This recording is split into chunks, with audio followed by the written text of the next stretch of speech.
Okay, you'll have to excuse the mess here. I'm going to make this kind of quick. I have to be careful.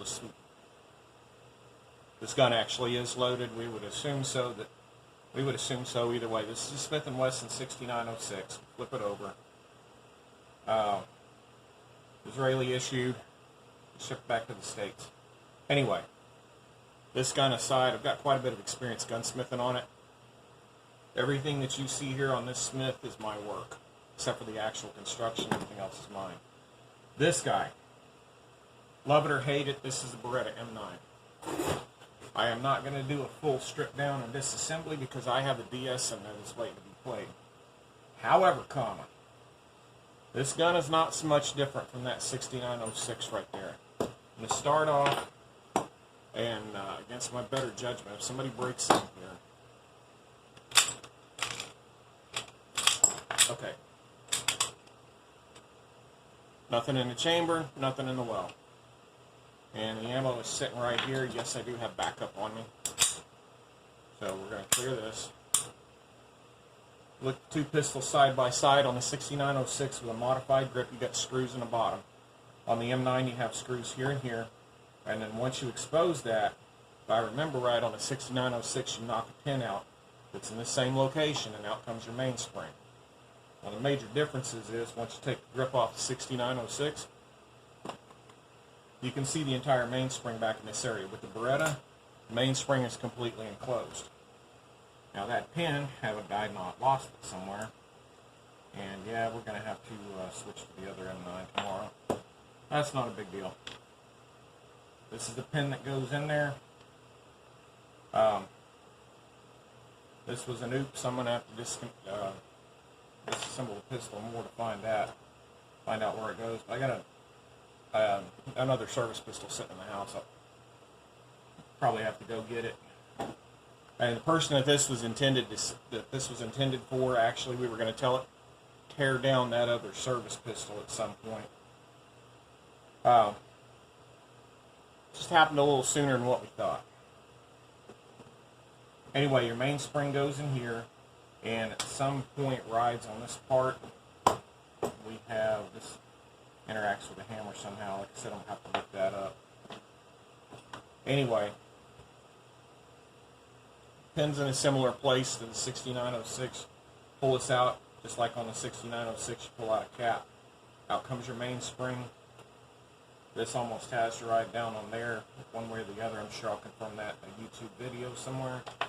Now your trigger bar. The trigger bar is a little bit different, and the sear is different as well. Now this bar came somewhere out of it. This big bar came out of the top somewhere here.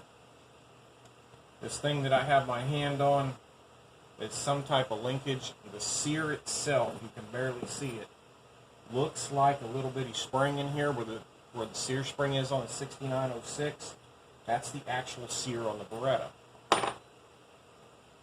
This pin is what the sear rotates on the Beretta. Unlike the the 6906 does have a separate pin for the sear to rotate on. Your trigger bar is only on one side of the Beretta. When you activate the safety, it pushes this down, which is a little different in that. It's a little different inside the Smith. Another difference between the two, this pin does not go all the way through on the Beretta. On the Smith, you can knock it out either way. Actually, no. I take that back. The Smith, you can only knock it out one way, but it's got a formation on here instead of this round thing. This part of the Smith is different. I'm looking at it right now. This is your ejector.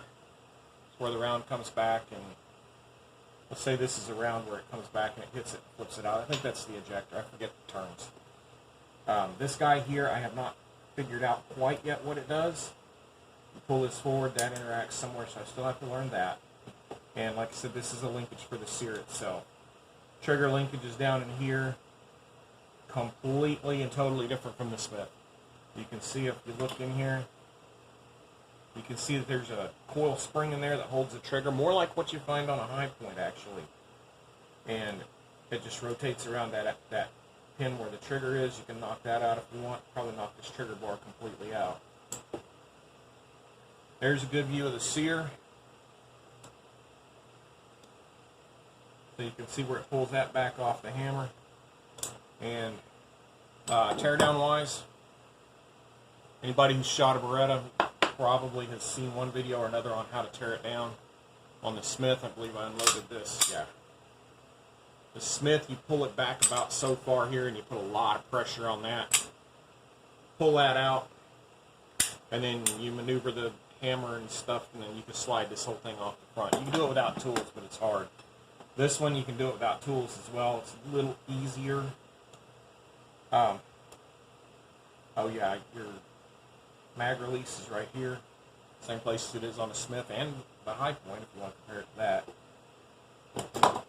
That's about it. This part is different than the Smith. That is the slide release, and it has a pin where it rotates. I'm figuring this out. Anyway, I'm not sure where it rotates, but I think it's under here. That's it. Just a little quick video. You guys watching me destroy a $600 firearm and try to put it back together. So anyway, I guess you see me out there somewhere. This will probably be in my pocket. So let's hope I get it put back together right.